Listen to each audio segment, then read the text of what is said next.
弟兄姊妹平安，今天是2024年的4月9号。今天的经文是诗篇135篇，但以理书第6章第1节到28节，约翰一书第2章12节到17节。今天要跟大家分享的主题是胜过。上帝是我们的护卫者，如同约翰福音记载耶稣基督所说的，圣灵是我们的保惠师，他是我们的中保，在上帝的面前为我们辩护，在敌人的面前成为我们的保护者。昨天我们读到了但以理书的3位朋友，他们并不畏惧集权以及让这个坏人的陷害，他们表明了即便是必须要去面对火焚烧，也不会向尼布甲尼撒王的金像跪拜。也因为他们的敬虔，上帝亲自成为他们的保护者。在烈火的窑里，3个人却有4个影子，他们毫发无伤的。相同的，在大流士当王的时期，巴比伦王朝当中有能力较差的官员，他们眼红，却又找不到忠心守法但以理的问题跟毛病，他们就以唯独敬拜王来陷害，做陷阱要陷害但以理。圣经但以理书第6章第1节到第9节这样的记载当时候的情形。大流士王决定派120个省长治理全帝国，此外他又指派但以理和其他2个人监督这群省长，以维护王的权益。但以理很快就表现出比其他监督或是省长更能够胜任。由于但以理卓越的才干，王想要委派他治理整个帝国，因此其他的监督和省长们拼命的在他处理国政的事上找差错，可是都找不到。因为但以理诚实可靠，没有丝毫的错失，他们就彼此商量，除非从但以理的宗教信仰下手，我们不会找出任何指控他的理由。于是他们相约去见王，对他说：大流士王万岁！我们在陛下的国中从政的监督、省长、副省长和所有的官员都同意由陛下颁布一道禁令，无论什么人在30天内不得向任何神明祈祷，或向任何人求什么，只准向陛下祈求。谁违反这禁令，谁就得被扔进狮子坑。恳请陛下颁布并签署这道禁令，使之生效。按照米底亚和波斯的法律，这样的命令是不能更改的。于是大流士王签署了这道诏令。但是但以理以及他的朋友这些犹太人仍然需要每天敬拜上帝啊，也因为这样就违反了王所签署的命令。王只好接受那些奸臣的控告，将但以理下到狮子坑里去。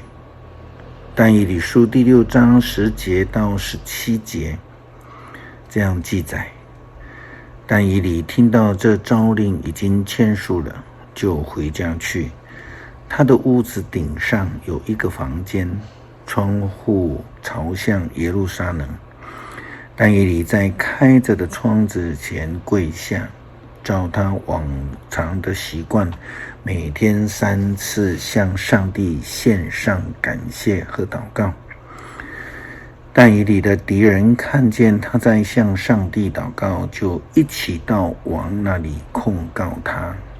他们对王说：陛下，你曾下了一道禁令，规定无论什么人在30天内不得向任何神明祈祷，或向任何人求什么，只可向陛下祈求。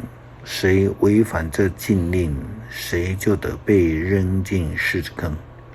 王说：对，这是一道诏令，根据米底亚和波斯的法律，不得更改。于是他们对王说：从犹大被掳来的但以理不尊重陛下，不服从陛下颁布的诏令，竟照常一天祷告3次。王听了这话，非常难过，一心想救但以理，直到黄昏都在筹划这件事。后来那些人又相约来对王说：陛下知道，根据米底亚和波斯的法律，王所发出的诏令是不得更改的。于是王就下令，人就把但以理抓起来，扔进了狮子坑。王对但以理说：愿你所忠心侍奉的上帝搭救你。坑口用一块石头堵住，王用玉玺和大臣们的印加封，使人不能救但以理出来。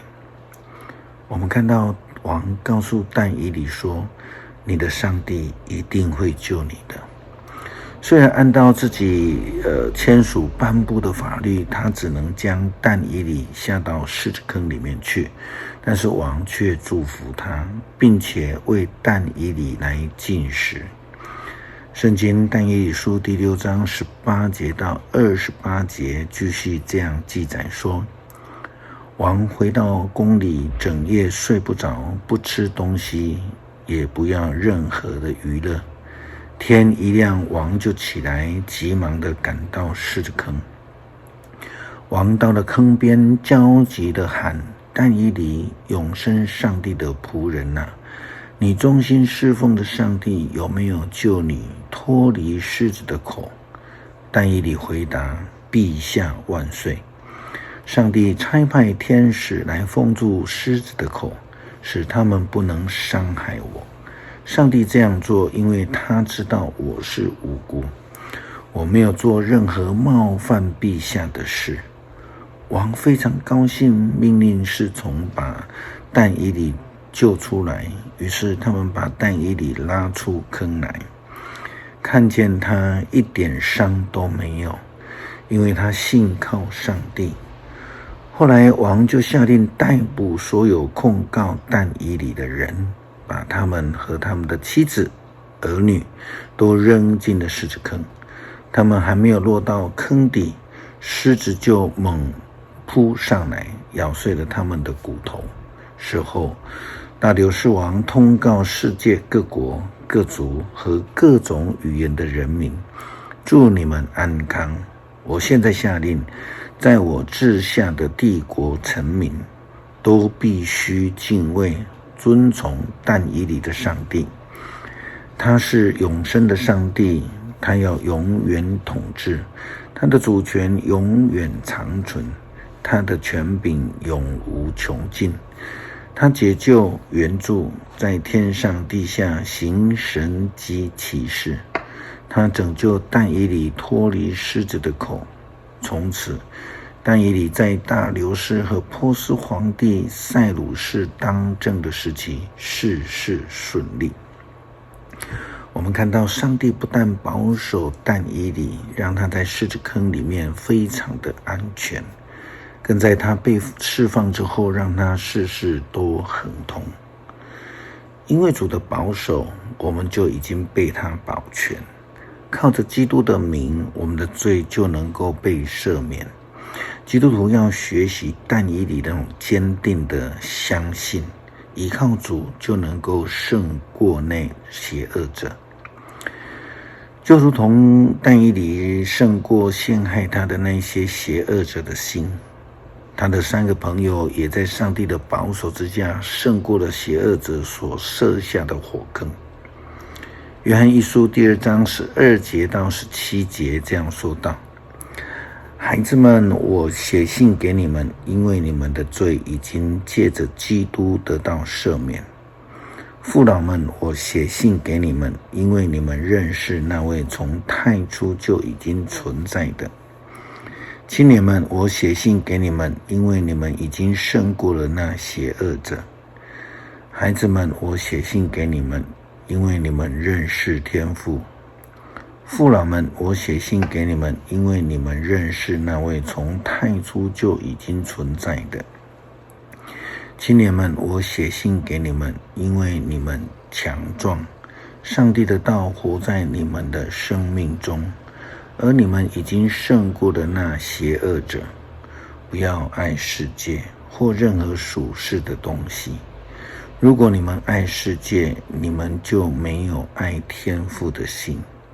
一切属世的事情，好比肉体的欲望、眼目的欲望和人的一切虚荣，都不是从天父来的，而是从世界来的。这世界和一切属世的欲望都正在消逝，但是实行上帝旨意的人要永远的生存。我们不应该爱世界，要爱基督，要倚靠主，要成为强壮的基督信仰者，使我们能够胜过一切的诱惑、陷害和灾难。诗篇135篇，要赞美上主，上主的仆人啊，要颂赞，你们要颂赞上主的名。你们侍立在上主的殿宇，在我们上帝圣所中的人啊，要赞美上主，因他至善，要歌颂他的名，因他慈爱。他为自己拣选了雅各，拣选了以色列民归属他。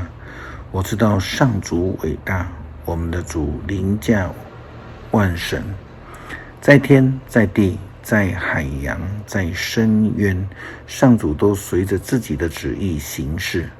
他使云雾从地极高升，使闪电夹着暴雨来到。他使风从他的仓库吹出，他在埃及击杀了所有的头胎，是人是牲畜都杀了。在那里他行异能，显神迹，惩罚埃及王和他的臣仆。他消灭了许多的邦国，击杀了强悍的国王，有亚摩利王西宏、巴珊王噩和所有迦南的王。他把他们的土地赐给了他的子民，他赐给以色列民做产业。上主啊，你的名永垂不朽，万世万代的人都要纪念你。上主要为他的子民伸冤，要怜悯他的仆人。列国的偶像用金银铸造，是人手的雕塑品。他们有嘴巴却不能讲话，有眼睛却不能观看，有耳朵却不能听，他们的口中没有气息。愿所有制造和相信偶像的人都跟他们所造的偶像一样。以色列人啊，要颂赞上主；亚伦家的祭司啊，要颂赞他。利未人啊，要颂赞上主；所有敬畏他的人要颂赞他，要颂赞在锡安的上主，颂赞住在耶路撒冷的上主，要赞美上主。求主保守我们，当我们面对403花莲大地震不停的余震的时候，有坚定的信心来依靠主得胜。让我们在面对如猛狮如烈火的地震的时候，心中有平安，因为有主你的同在。感谢祷告，奉主耶稣基督圣名求，阿们。